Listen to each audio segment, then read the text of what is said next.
सभी को प्रणाम। विषय हिंदी, वाचनकार रेशमा, कैम्ब्रिज विद्यालया। व्याकरण भाग का संधि पार्ट है।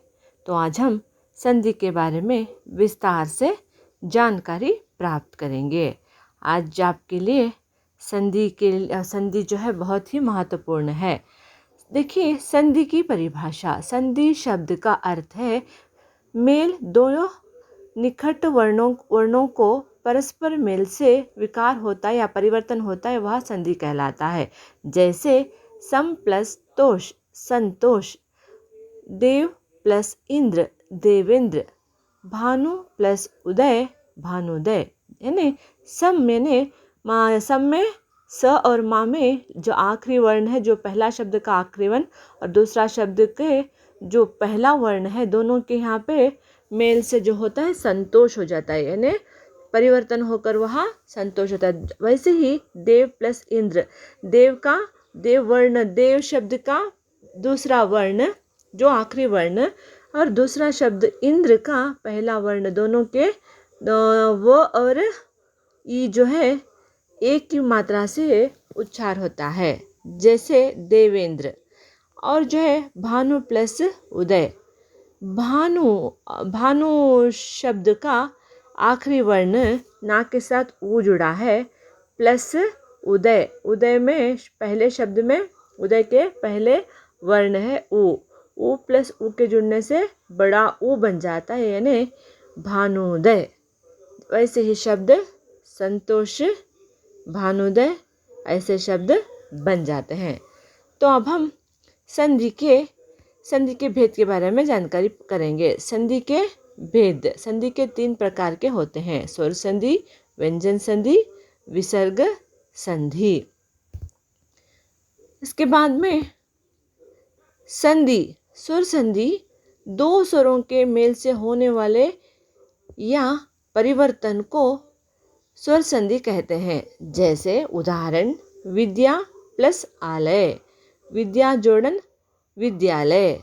स्वर संधि यानी इनके दोनों के जोड़न से, यानी विद्या का आखिरी वर्ण है आ की मात्रा अ का उच्चारण हो रहा है, दूसरे शब्द का पहला वर्ण, दोनों के जोड़न से अ प्लस आ के मिलने से बड़ा आ का उच्चारण होता है। जैसे यानी दोनों शब्द विद्यालय में जो विच्छेद का जो पहला है, बीच का जो भाग है विद्या, यहाँ पे आ का उच्चारण हो रहा है विद्यालय।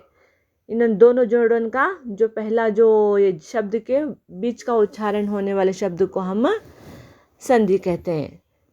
अब हम दीर्घ संधि के बारे में जानकारी प्राप्त करेंगे। हस्त या दीर्घ आ ई उ के बाद या हस्त या दीर्घ अ ई उ आ जाए तो दोनों मिलकर दीर्घ अ ई उ हो जाते हैं। जैसे अ प्लस आ के जोड़न अ हो जाता है, यानी आ प्लस आ के जुड़ने से आ बन जाता है। अगर शब्द में देखेंगे तो हिमा प्लस आलय, हिमा पहले शब्द का माँ के साथ आ जुड़ा है अ वर्ण, और आलय में पहला वर्ण है आ प्लस आ के मिलने से बड़ा आ का उच्चारण होता है। जैसे हिमालय, ये जो शब्द के बीच का जो उच्चारण होता है वहाँ आ, बड़ा आ का उच्चारण हो रहा है, उसे हिमालय कहते हैं। दूसरे शब्द में देखिए, अ प्लस आ के जोड़ने से बड़ा आ का उच्चारण होता है विद्या प्लस आरती, दोनों के जोड़न से विद्यार्थी, यानी विद्या का आ बड़ा आ का उच्चारण है और आरती में छोटा आ का उच्चारण, दोनों के मेल से बड़ा आ का उच्चारण हो रहा है। ई और ई की संधि, यानी ई और ई की से उच्चारण होने वाले शब्द के बारे में हम देखेंगे। ई जोड़न ई, बड़ा ई का उच्चारण होता है दीर्घ ई। शब्दों में देखेंगे तो रवि प्लस इंद्र, रवि पहले शब्द में ई का उच्चारण और इंद्र में पहले वर्ण है ई प्लस ई के जुड़ने से रविंद्र। वैसे ही यहाँ पे देखिए, मुनि प्लस इंद्र, मुनि प्लस इंद्र, ई प्लस ई मुनीन्द्र। ये मुनीन्द्र में जो बीच में जो उच्चारण हो रहा है, ई का उच्चारण हो रहा है, इससे हम पता कर सकते हैं यहाँ ई का उच्चारण होने वाले शब्द करके। ई प्लस ई के उच्चारण से गिरी प्लस ईशा, ई प्लस ई गिरीशा। मुनि प्लस ईशा मुनीषा, ई प्लस ई मही प्लस इंद्र महेंद्र, नरी प्लस इंद्र नरेंद्र। वैसे ही देखिए आपको छोटी ई और बड़ी ई और बड़ी ई के जुड़ने से दीर्घ ई प्राप्त होता है। अब हम ऊ के उच्चारण से होने वाले शब्दों के बारे में सीखेंगे। ऊ और ऊ की संधि, ऊ जोड़न ऊ बड़ा ऊ प्राप्त होता है। यानी शब्दों में देखेंगे तो भानु प्लस उदय, भानु पहला शब्द में ऊ और दूसरा शब्द में ऊ प्लस ऊ बड़ा ऊ प्राप्त होता है, यानी भानुदय। जो उच्चारण हो रहा है शब्द, उसका जो मध्य में जो उच्चारण होता है, यानी बड़ा ऊ का उच्चारण, यानी भानुदय ऊ का उच्चारण हो रहा है, उसे हम यहाँ पे कौन से ऊ के उच्चारण होने वाले शब्द कहते हैं, जिससे हम संधि को आराम से पहचान सकते हैं। ऊ प्लस ऊ के जोड़न से बड़ा ऊ प्राप्त होता है, यानी लघु प्लस उर्मी। लघु में ला में ऊ की उच्चारण हो रहा है और दूसरे शब्द में ऊ, दोनों के जोड़न से लघु उर्मी।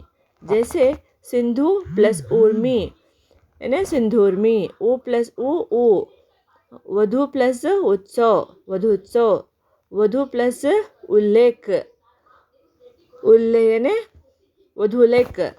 ऐसे शब्दों को हम ऊ के उच्चारण होने वाले शब्द कहते हैं। अब हम गुण संधि के बारे में देखेंगे। गुण संधि में आपको यह ध्यान रखना है, ये और ओ का उच्चारण होता है। इन जो भी शब्द हमें मिलते हैं उसको ये और ओ का उच्चारण, जैसे इनमें अ को आगे ई हो तो ये वो ये ऊ हो तो, तथा रू को तो अर हो जाता है। इसे गुण संधि कहते हैं। इसमें आपको इज से ध्यान रखना है, ये और औ का उच्चारण। जैसे नर प्लस इंद्र नरेंद्र, नर में र का उच्चारण में हमें आ का उच्चारण हो रहा है, र प्लस अ र होता है, तो आखिरी वर्ण कौन सा हो गया है, अ हो गया।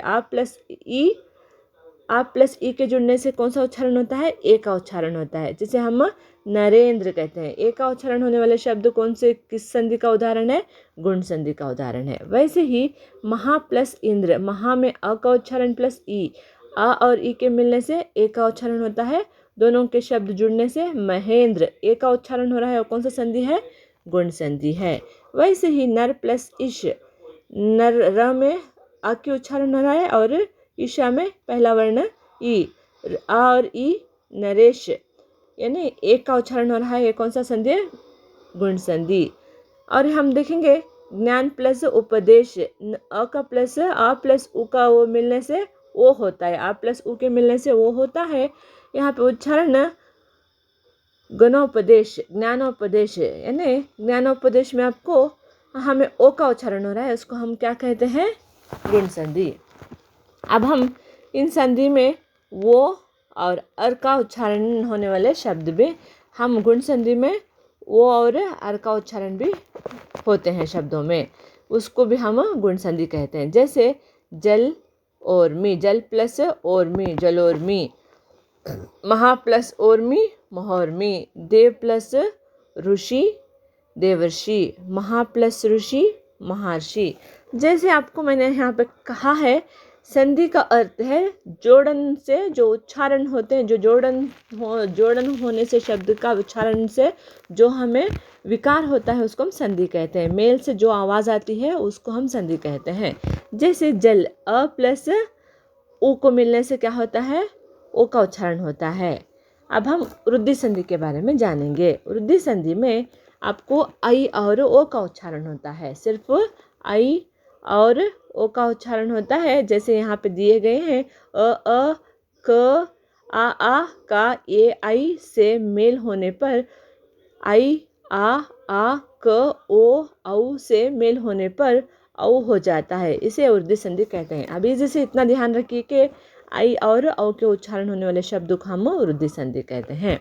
जैसे एक प्लस एक एकैक, एक प्लस एक में देखिए एक का पहला शब्द का आखिरी वर्ण है अ, एक का पहला वर्ण है ये, अ प्लस ए के मिलने से आई होता है। आई में हमें एक एक में आई का उच्चारण हो रहा है। यह कौन सा संधि है? वृद्धि संधि है। वैसे ही मत प्लस एक एक एक क्या मत प्लस मत में अ का उच्चारण हो रहा है, और आई आ और आई के मिलने से मताई क्या होता है? इसको हम वृद्धि संधि कहते हैं। अब हम यण संधि के बारे में जानेंगे। यण संधि में ई के आगे कोई विजाती आसमानी स्वर होने पर ई को या हो जाता है। यानी ऊ के आगे किसी विजातीय स्वर के आने पर ऊ को व हो जाता है। रू के आगे किसी विजातीय स्वर के आने पर रू को र हो जाता है। उन्हें यण संधि कहते हैं। यण संधि के आगे कोई भी हमें वर्ण आकर हमें जो शब्द का परिवर्तन होता है उसको हम यण संधि कहते हैं। यण संधि के कई ऐसे उदाहरण हैं जिसको हम देखकर बहुत ही सरलता से पहचान सकते हैं। जैसे हमें या का उच्चारण होने वाला शब्द हो, जैसे ई प्लस अ या हो जाता है, यानी या का उच्चारण होता है। वैसे ही देखिए यदि प्लस अपी, यदि में हमें ई का उच्चारण हो रहा है, छोटी ई का, अपी में अ का उच्चारण हो रहा है। ई प्लस आ के मिलने से या का उच्चारण होता है, यानी यद्यापि या का उच्चारण हो रहा है तो यहाँ पे यद्यापि होगा। ई प्लस इति प्लस आदि, इति में ई का उच्चारण हो रहा है और आदि में बड़ा आ का उच्चारण हो रहा है। बड़ा ई और बड़ा आ के मिलने से क्या होता है? या का उच्चारण होता है, इत्यादि। अब हम वैसे ही शब्द हमें जैसे हम या के बारे में सीखे हैं वैसे ही अब व के बारे में सीखेंगे। अ प्लस उ प्लस आ के जुड़ने से वा होता है। उ प्लस आ के जुड़ने से वा उच्चारण होता है। वैसे जोड़न से जो शब्द का मेल होकर दूसरा विकार होता है उसको हम यानी उसको हम क्या कहते हैं? संधि का विकार कहते हैं। यानी अनु प्लस अय अन्वय, यानी अनु में उ का उच्चारण हो रहा है, अय में फर्स्ट वर्ण में आ का उच्चारण आ हो रहा है, और उ और आ के मिलने से वा होता है। अन्वय, अन्वय या नहीं, अन्याय हो गया तो अलग शब्द था, अन्वय हुआ है तो वह शब्द बन गए हैं। अब हम अयादि संधि के बारे में सीखेंगे।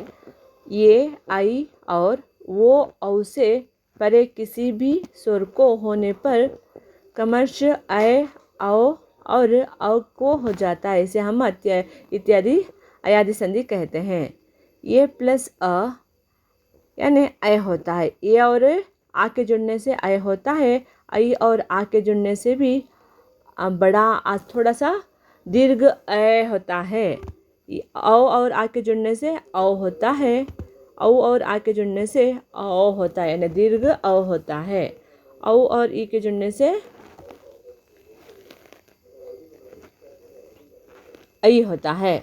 वैसे ही यहाँ पे उच्चारण देखिए, ने प्लस अन्न, नयन, नयन आ का उच्चारण, यहाँ बीच में जो उच्चारण हो रहा है उसको नयन, आय का उच्चारण हो रहा है यहाँ पे नयन। वैसे ही गई प्लस अक, गयक, आय का उच्चारण हो रहा है। पव प्लस अन, पवन, वा का उच्चारण हो रहा है। वैसे ही पावक, ऐसे शब्दों को हम क्या कहते हैं? संधि कहते हैं। अगले अध्याय में नए संधि के साथ मिलेंगे। तब तक के लिए धन्यवाद।